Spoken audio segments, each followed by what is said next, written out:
officers kind of take this very hard stance approach to law enforcement and justify their actions by saying, look, the courts are not working. So if we get these criminals and take them to the courts, we don't really get the justice outcomes we are hoping for. Of course, they don't tell you often that it's because the investigations may not have been done very well. Right. And so you end up with a scenario where the police officers, kind of become the judge, the jury, and the executioner, right? I've seen the cases of Heziwa Kayole.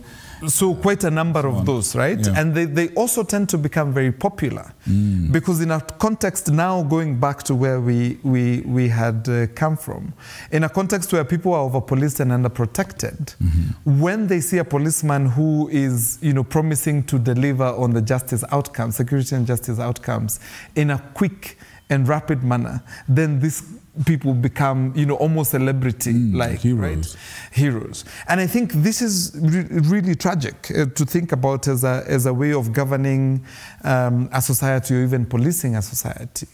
And so this calls for us to go back to the conversations we had largely in 2007, in 2008, following the post-election violence, on what did we see as the future of policing? How should we really structure our policing? What should be the guiding principles? We put this in the Constitution. We've changed the architecture of the police. We've changed their service standing orders.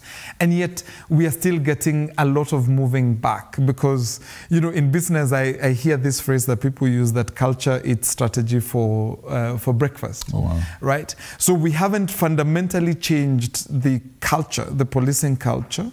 And without really starting to address that, all the legal and institutional changes we might make are not likely to deliver the kind of outcomes that we might be looking for. All right. Now, there's a couple of questions here.